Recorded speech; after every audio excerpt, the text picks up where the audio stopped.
முக்கிய செய்திகள். நிதிஷ்குமாருடன் நட்டா, அமித்ஷா இன்று பாட்னாவில் சந்திப்பு. மீண்டும் அணிமாற மாட்டேன் என உறுதிமொழி பெற திட்டம்.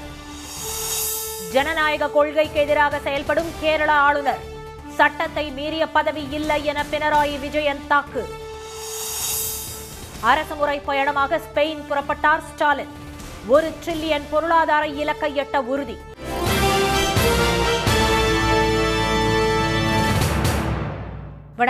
வணக்கம். பீகாரில் பாஜக ஆதரவுடன் திரு நிதிஷ்குமார் மீண்டும் முதலமைச்சராக இன்று பதவியேற்கவிருப்பதாக செய்திகள் வெளியாகி வரும் நிலையில் அவருடன் கவனமாக பேச்சுவார்த்தை நடத்தப்பட்டு வருவதாக பாஜக தலைவர்கள் தெரிவித்துள்ளனர். 2020ஆம் ஆண்டு பாஜகவுடன் கூட்டணி அமைத்த திரு நிதிஷ்குமார் 2 வருடங்களில் கூட்டணியில் இருந்து வெளியேறினார். பின்னர் ராஷ்டிரிய ஜனதா தளம் காங்கிரசுடன் இணைந்து அமைக்கப்பட்ட மகா கூட்டணி ஆட்சி 1.5 ஆண்டுகளே நீடித்துள்ள நிலையில் மீண்டும் பாஜக கூட்டணிக்கு செல்ல திரு நிதிஷ்குமார் முடிவெடுத்துள்ளதாக கூறப்படுகிறது. இதனால் பீகார் அரசியல் களத்தில் அனல் பறந்து வருகிறது. ஐக்கிய ஜனதா தளம் கட்சி எம்எல்ஏக்களுடன் நேற்று ஆலோசனை நடத்திய அவர் ஆளுநர் திரு ராஜேந்திர விஸ்வநாத் அர்லேக்கரை இன்று சந்தித்து ராஜினாமா கடிதத்தை அளிக்க உள்ளதாக அக்கட்சி வட்டாரங்கள் தெரிவிக்கின்றன. அதைத் தொடர்ந்து பாஜக ஆதரவுடன் 8வது முறையாக முதலமைச்சராக பதவியேற்கும் திரு நிதிஷ்குமார் ஆர்ஜேடி அமைச்சர்கள் வகித்து வந்த இலாக்காக்களை பாஜகவுக்கு ஒதுக்க உள்ளதாகவும், குறிப்பாக துணை முதலமைச்சர் பதவியை திரு சுஷில்குமார் மோடிக்கு வழங்க உள்ளதாகவும் கூறப்படுகிறது. இந்நிலையில் பாஜக எம்பிக்கள், எம்எல்ஏக்கள் மற்றும் நிர்வாகிகள் கூட்டம் பாட்னாவில் நேற்றிரவு நடைபெற்றது. கூட்டத்திற்கு பிறகு செய்தியாளர்களிடம் பேசிய மாநில பாஜக தலைவர் திரு சாம்ராட் சௌத்ரி, முதலமைச்சர் பதவியில் இருந்து திரு நிதிஷ்குமார் விலகிய பிறகே அடுத்த கட்ட நடவடிக்கை பற்றி முடிவு எடுக்கப்படும் என்று கூறினார். हम लोग ध्यान में रखे हैं. अब पार्टी ना नीतीश जी ने इस्तीफा दिया है, ना किसी ने समर्थन वापस लिया है, तो पहले कोई बात होती है तभी तो कोई जानकारी होगी. अरे दिखने से राजनीति नहीं होता है. राजनीति का बड़ा स्पष्ट है कि आप क्या संदेश दे रहे हैं. பாஜக ஆதரவுடன் திரு நிதிஷ்குமார் பதவியேற்கும் போது அவருடன் பாஜக சார்பில் 2 பேரை துணை முதலமைச்சராக பதவியேற்க பேசப்பட்டிருப்பதாகவும், அவர்களை தேர்வு செய்வதில் குழப்பம் தொடர்வதாகவும் செய்திகள் வெளியாகியுள்ளன. மேலும் திரு நிதிஷ்குமாரின் கடந்த கால நடவடிக்கைகளால் அவரிடம் மீண்டும் அணிமாற மாட்டேன் என உறுதிமொழியை பெற வேண்டியிருப்பதாகவும், அதற்காக பாஜக தலைவர் திரு நட்டாவும் தெலுங்கானா சுற்றுப்பயணத்தை ரத்து செய்துவிட்டு மத்திய உள்துறை அமைச்சர் திரு அமித்ஷாவும் இன்று பாட்னா வந்து திரு நிதிஷ்குமாருடன் பேச உள்ளதாகவும் பாஜக மாநில தலைவர்கள் தெரிவித்தனர். அதே சமயம் பிரதமர் திரு மோடி மற்றும் திரு அமித்ஷாவுடன் திரு நிதிஷ்குமார் ஏற்கனவே நடத்திய பேச்சுவார்த்தையில் மக்களவை தேர்தல் கூட்டணி உறுதி செய்யப்பட்டு தொகுதி உடன்பாடு ஏற்பட்டுள்ளதாக ஐக்கிய ஜனதா தளம் கட்சி வட்டாரங்கள் தெரிவித்தன. இதனிடையே தனது கட்சி எம்எல்ஏக்களுடன் திரு லாலு பிரசாத் யாதவ் ஆலோசனை நடத்தினார். துணை முதலமைச்சர் திரு தேஜஸ்வி, முன்னாள் முதலமைச்சர் திருமதி ராப்ரி தேவி மற்றும் கட்சியின் மூத்த தலைவர்கள் கலந்து கொண்ட இந்த கூட்டத்தில் பேசிய திரு லாலு, விளையாட்டு இன்னும் முடியவில்லை என்று கூறியுள்ளதால் பீகார் அரசியல் களத்தில் அடுத்த கட்ட நகர்வு குறித்த எதிர்பார்ப்பு அதிகரித்துள்ளது. கேரள ஆளுநர் திரு ஆரிஃப் முகமது கான் ஜனநாயக கொள்கைகளுக்கு எதிரான நிலைப்பாட்டை மீண்டும் எடுத்து வருவதாக முதலமைச்சர் திரு பினராயி விஜயன் குற்றம் சாட்டியுள்ளார். கேரள அரசுக்கும் ஆளுநருக்கும் இடையே பல்வேறு விவகாரங்களில் நீண்ட நாட்களாக மோதல் போக்கு நிலவி வருகிறது. அண்மையில் நடந்த சட்டப்பேரவை கூட்டத்தில் அரசு அளித்த உரையை வாசிக்காமல் கடைசி பத்தியை மட்டும் படித்துவிட்டு சில நிமிடங்களில் ஆளுநர் வெளியேறினார். இந்த சம்பவம் அம்மாநில அரசியலில் பெரும் அதிர்வலைகளை ஏற்படுத்தியது. இந்நிலையில் நிகழ்ச்சி ஒன்றில் பங்கேற்க கொல்லம் மாவட்டம் நிலமேல் பகுதிக்கு சென்ற ஆளுநர் திரு ஆரிஃப் முகமது கானுக்கு இந்திய மாணவர் அமைப்பினர் கருப்பு கொடி காட்டினர். ஆளுநருக்கு எதிராக மாணவர்கள் முழக்கமிட்டதால் காரில் இருந்து இறங்கிய அவர் மாணவர்களுடன் வாக்குவாதம் செய்ததுடன் சாலையோர தேநீர் கடையில் அமர்ந்து 2 மணி நேரம் போராட்டத்தில் ஈடுபட்டார். கேரளாவில் சட்டம் ஒழுங்கு சீர்கேட்டை முதலமைச்சர் திரு பினராயி விஜயன் ஊக்குவிப்பதாகவும் அவர் குற்றம் சாட்டினார். இந்த சம்பவம் குறித்து திருவனந்தபுரத்தில் செய்தியாளர்களிடம் பேசிய முதலமைச்சர் திரு பினராயி விஜயன், ஆளுநர் திரு ஆரிஃப் முகமது கான் தமது வாகனத்தை விட்டு வெளியேறியது பாதுகாப்பு நெறிமுறைகளுக்கு எதிரானது என்று கூறினார். அதை செய்திருக்க கூடாது என்ற அவர், ஆளுநர்களின் பாதுகாப்பை சிஆர்பிஎஃப் வசம் ஒப்படைத்தது விசித்திரமானது என்று தெரிவித்தார். ஜனநாயக கொள்கைகளுக்கு எதிரான நிலைப்பாட்டை திரு ஆரிஃப் கான் மீண்டும் எடுத்து வருவதாக கூறிய அவர், அதை வைத்து மத்திய அரசின் சிறப்பு பாதுகாப்பை அனுபவிப்பதாக குற்றம் சாட்டினார்.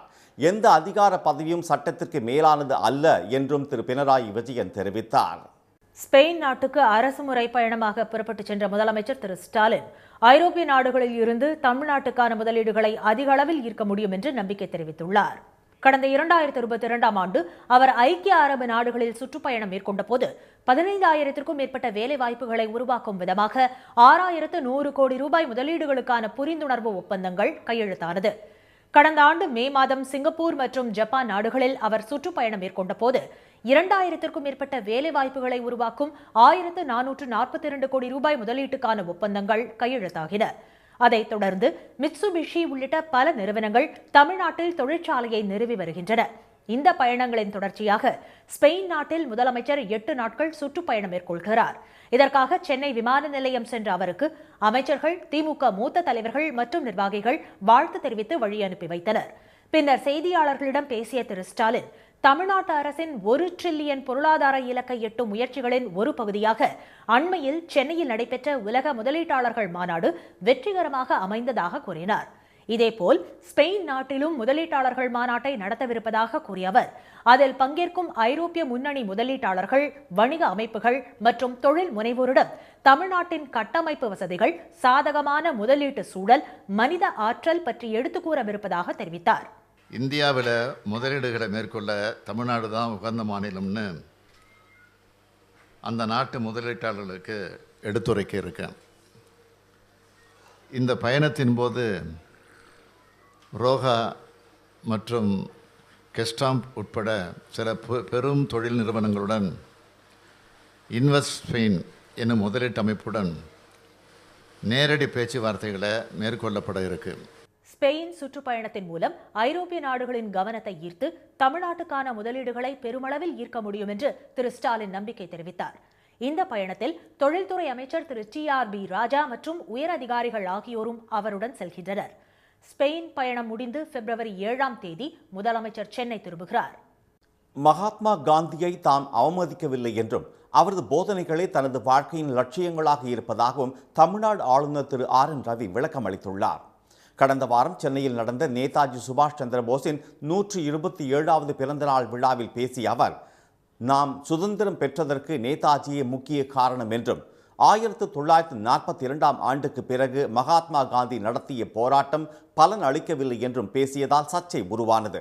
அவரது கருத்துக்கு தமிழ்நாட்டு அரசியல் தலைவர்கள் கடும் எதிர்ப்பை தெரிவித்தனர். காங்கிரஸ் கட்சியினர் பல்வேறு பகுதிகளில் போராட்டங்களில் ஈடுபட்டனர். இந்நிலையில் மகாத்மா காந்தியை தாம் அவமரியாதை செய்யவில்லை என்று ஆளுநர் திரு ரவி விளக்கம் அளித்துள்ளார். இது தொடர்பாக ஆளுநர் மாளிகை வெளியிட்ட அறிக்கையில் சில ஊடகங்கள் தவறான எண்ணத்தை உருவாக்க முயற்சிப்பதாக குற்றம் சாட்டியுள்ளார். காந்தியின் போதனைகள் தமது வாழ்க்கையின் லட்சியங்களாக உள்ளதாக கூறியுள்ள திரு RN ரவி, தேசத்தின் சுதந்திரத்திற்கு நேதாஜியின் பங்களிப்பு போதுமான அளவு பாராட்டப்படவில்லை என்றே தாம் கூற முயன்றதாக விளக்கம் அளித்துள்ளார். சுதந்திரத்தின் வேகத்தையும் செயல்முறையையும் துரிதப்படுத்திய ராயல் இந்தியன் கடற்படை மற்றும் விமானப்படையின் கிளர்ச்சிகள் நேதாஜியால் ஈர்க்கப்பட்டவை என்று விளக்க முயன்றதாகவும் ஆளுநர் தெரிவித்துள்ளார். திரு ராகுல் காந்தியின் இந்திய ஒற்றுமை நீதி பயணத்திற்கு உரிய பாதுகாப்பு வழங்குமாறு மேற்கு வங்க முதலமைச்சர் செல்வி மம்தா பானர்ஜிக்கு காங்கிரஸ் தலைவர் திரு மல்லிகார்ஜுன கார்கே கோரிக்கை விடுத்துள்ளார். மணிப்பூரில் கடந்த 14ஆம் தேதி தனது 2ஆம் கட்ட பயணத்தை தொடங்கிய திரு ராகுல் காந்தி அசாம் மாநிலத்தை தொடர்ந்து தற்போது மேற்கு வங்க மாநிலத்தில் பல்வேறு தரப்பினரை சந்தித்து வருகிறார். ஆனால் மேற்கு வங்கத்தில் திரு ராகுல் காந்தி நடைபயணம் மேற்கொள்வது குறித்து தமக்கு எந்த தகவலும் தெரிவிக்கப்படவில்லை என்று முதலமைச்சர் செல்வி மம்தா பானர்ஜி தெரிவித்திருந்தார். இந்நிலையில் மேற்கு வங்க முதலமைச்சருக்கு காங்கிரஸ் தலைவர் திரு மல்லிகார்ஜுன கார்கே எழுதியுள்ள கடிதத்தில் திரு ராகுல் காந்தியின் இந்திய ஒற்றுமை நீதி பயணத்தில் பங்கேற்கும் பொதுமக்களுக்கு உரிய பாதுகாப்பு வழங்க நடவடிக்கை எடுக்குமாறு கேட்டுக்கொண்டுள்ளார். மாநில அரசுக்கு அவப்பெயர் ஏற்படுத்த அடுத்து வரும் நாட்கள் மேற்கு வங்க மாநிலத்தில் நடைபெறும் பயணத்தில் சில தீய சக்திகள் இடையூறு செய்யக்கூடும் என அவர் தெரிவித்துள்ளார். எனவே திரு ராகுல் காந்தியின் பயணம் எந்த இடையூறும் இன்றி அமைதியான முறையில் நடைபெற உரிய பாதுகாப்பு ஏற்பாடுகளை செய்ய உத்தரவிடுமாறு திரு கார்கே செல்வி மம்தாவுக்கு கோரிக்கை விடுத்துள்ளார். தமிழ்நாட்டில் நாடாளுமன்ற தேர்தல் தொகுதி பங்கீடு குறித்து திரு KS அழகிரி தலைமையிலான காங்கிரஸ் குழுவினர் திமுகவுடன் இன்று பேச்சுவார்த்தை நடத்துகின்றனர். இதற்காக டெல்லியில் இருந்து காங்கிரஸ் தலைவர்கள் திரு முகுல் வாஸ்னிக், திரு சல்மான் குர்ஷித், தமிழ்நாடு பொறுப்பாளர் திரு அஜோய் குமார் ஆகியோர் இன்று சென்னை வருகின்றனர். சத்தியமூர்த்தி பவனில் நடக்கும் ஆலோசனைக்கு பிறகு அவர்கள் அண்ணா அறிவாலயத்தில் திமுகவுடன் தொகுதி பங்கீடு தொடர்பாக காங்கிரஸ் பேச்சுவார்த்தை நடத்த உள்ளனர். இதனிடையே நெல்லை மாவட்டம் பாளையங்கோட்டையில் நடைபெற்ற நாம் தமிழர் கட்சி நிர்வாகிகள் கூட்டத்தில் அதன் ஒருங்கிணைப்பாளர் திரு சீமான் திருநெல்வேலி, கன்னியாகுமரி நாடாளுமன்ற தொகுதிகளுக்கு வேட்பாளர்களை அறிவித்தார். பின்னர் செய்தியாளர்களிடம் பேசிய அவர் தேர்தலில் தாம் போட்டியிடப் போவதில்லை என்று தெரிவித்தார்.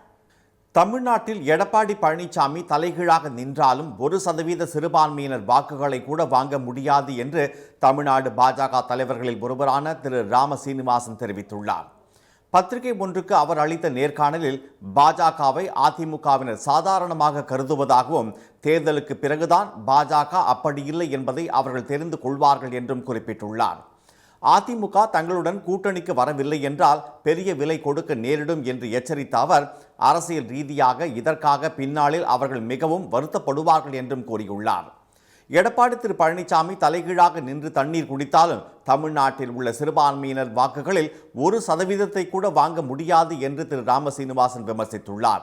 2019, 2021 தேர்தல்களில் பாஜகவுடன் கூட்டணி வைத்துக் கொண்டு இப்போது பசுத்தோல் போர்த்திய புலி போல் போனால் நம்பிவிட மக்கள் ஒன்றும் முட்டாள்கள் இல்லை என்று அவர் கூறியுள்ளார். சிறுபான்மையினருக்கு ஆதரவாக தற்போது பேசுவதால் இந்துக்கள் வாக்குகளையும் அதிமுக இழக்கப் போகிறது என்றும் திரு சீனிவாசன் குறிப்பிட்டுள்ளார். ஆலயம் கட்டுவதால் மட்டும் வாக்குகள் வந்துவிடாது என எடப்பாடி திரு பழனிசாமி கூறியது பற்றிய கேள்விக்கு பதிலளித்த திரு ராம சீனிவாசன், பாஜகவில் இருந்து தள்ளி நிற்கவும் பாஜகவை தொலைவில் வைக்கவும் விரும்புவதால் அவர் அவ்வாறு பேசுவதாக தெரிவித்துள்ளார். ஆலயம் திறப்பதால் பிரயோஜனம் இல்லை என்றால் ஜெயலலிதா ஏன் ராமர் கோயில் அமைவதை ஆதரித்தார் என்றும் அவர் கேள்வி எழுப்பியுள்ளார். அவரது பேச்சு அதிமுகவில் அதிர்வலைகளை ஏற்படுத்தியுள்ள நிலையில் விளக்கம் அளித்துள்ள திரு சீனிவாசன், தமது கருத்து தவறாக புரிந்து கொள்ளப்பட்டிருப்பதாகவும் அதிமுக தங்கள் கொள்கை கூட்டாளி என்றே தாம் பேசி வருவதாகவும் தெரிவித்துள்ளார். இனி வருவது செய்தி துளிகள். திருச்சி, ஸ்ரீரங்கம் மற்றும் ராமேஸ்வரம் கோவில்களுக்கு பிரதமர் திரு மோடி மேற்கொண்ட பயணம் தனிப்பட்ட முறையிலானதா அல்லது அலுவல் ரீதியிலானதா என்பதை தெரிவிக்க கோரி சென்னை உயர்நீதிமன்ற மூத்த வழக்கறிஞர் திரு எஸ் துரைசாமி தகவல் அறியும் உரிமை சட்டத்தின் கீழ் விண்ணப்பித்துள்ளார். இம்மாதம் 20, 21 தேதிகளில் ஸ்ரீரங்கம் மற்றும் ராமேஸ்வரத்திற்கு வருகை தந்த பிரதமரின் பயணம் தனிப்பட்ட முறையிலானது என்றால் அவர் பயணித்த விமானம், ஹெலிகாப்டர், கார்களுக்கான செலவுகளை யார் செய்தது என வழக்கறிஞர் திரு துரைசாமி கேள்வி எழுப்பியுள்ளார். விமானம், ஹெலிகாப்டர், கார் இவைகளையெல்லாம் பயன்படுத்துவதற்கு அந்த எக்ஸ்பென்சஸ் எல்லாம், அந்த செலவுகளை எல்லாம் யார் ஏற்றுக்கொள்வது? அவர் அதற்குரிய பணத்தை கொடுத்தாரா அரசாங்கத்திற்கு, அல்லது எதுவுமே கொடுக்காமல் சும்மா பயன்படுத்தி கொண்டாரா? அப்படி பயன்படுத்தி கொள்வதென்றால் அவருக்கு அந்த அதிகாரத்தை கொடுப்பதற்கு எந்த சட்டத்தில் இடம் இருக்கிறது? வேதாரண்யம் அருகே நடுக்கடலில் படகு கவிழ்ந்து 20 மணி நேரம் நீரில் தத்தளித்த 5 மீனவர்கள் பத்திரமாக மீட்கப்பட்டுள்ளனர். நாகூரை சார்ந்த செந்தில்குமார், முகிலன் உள்ளிட்ட 5 மீனவர்கள் கடந்த 25ஆம் தேதி கோடியக்கரை மீன்பிடி தளத்திலிருந்து ஃபைபர் படகில் கடலுக்கு மீன்பிடிக்க சென்றபோது நள்ளிரவு காற்றின் வேகத்தில் படகு கவிழ்ந்து மூழ்கியது. இதையடுத்து 5 மீனவர்களும் ஐஸ் பெட்டி, டீசல் கேன் ஆகியவற்றை பிடித்துக் கொண்டு சுமார் 20 மணி நேரம் கடலில் தத்தளித்தனர்.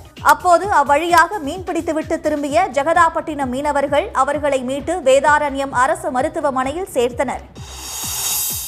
சிவகங்கையில் நடந்து வரும் புத்தக காட்சி வாசகர்களை பெரிதும் கவர்ந்துள்ளது. மன்னர் மேல்நிலைப் பள்ளியில் பிப்ரவரி 6ஆம் தேதி வரை நடைபெறவுள்ள இந்த புத்தக காட்சியில் 120 அரங்குகளில் இலக்கியம், வரலாறு, சிறுகதைகள் உள்ளிட்ட 1,00,000க்கும் மேற்பட்ட புத்தகங்கள் விற்பனைக்கு வைக்கப்பட்டுள்ளன. நாள்தோறும் பட்டிமன்றம், கலை நிகழ்ச்சிகள், கருத்தரங்கு ஆகியவற்றிற்கும் ஏற்பாடு செய்யப்பட்டுள்ளது. மக்களவைத் தேர்தலில் மக்கள் ஏமாந்தால் ராமராஜ்யம் என்ற பெயரில் பிராமணர்களின் ராஜ்யமே அமையும் என்று திராவிடர் கழக தலைவர் திரு கி வீரமணி எச்சரித்துள்ளார். அவர் வெளியிட்டுள்ள அறிக்கையில் இதை வாக்காளர்களுக்கு புரிய வைக்க தவறினால் மீண்டும் பழைய நிலைமையே உருவாகும் என்று தெரிவித்துள்ளார். நாடக உலகின் தந்தை என அழைக்கப்படும் சங்கரதாஸ் சுவாமிகளின் 101வது ஆண்டு குரு பூஜை மற்றும் முத்தமிழ் நாடக நடிகர் சங்கத்தின் 76ஆம் ஆண்டு விழாவை முன்னிட்டு புதுக்கோட்டையில் பேரணி நடைபெற்றது. அதில் சேரட் வண்டியில் வைக்கப்பட்ட அவரது படத்துடன் ஏராளமான நாடக கலைஞர்கள் கரகாட்டம், மேளதாள வாத்தியங்கள் முழங்க ஊர்வலமாக சென்றனர்.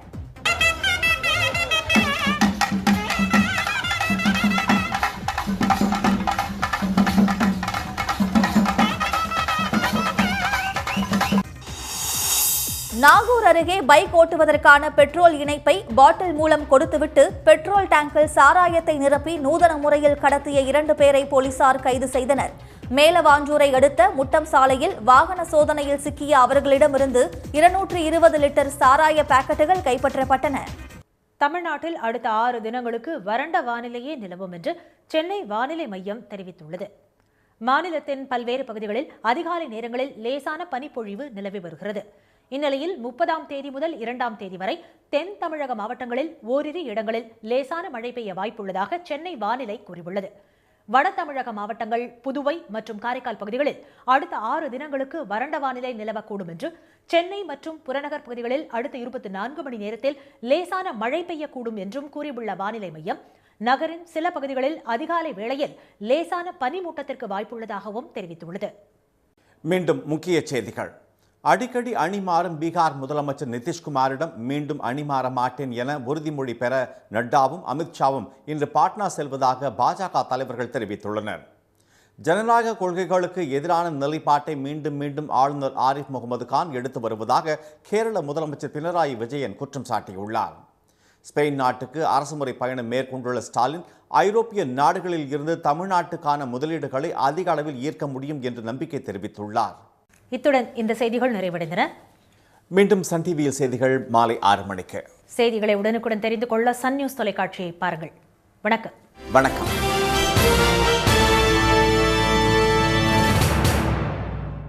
உடனுக்குடன் செய்திகளை தெரிந்து கொள்ள சன் நியூஸ் பெல் ஐகானை கிளிக் பண்ணுங்க.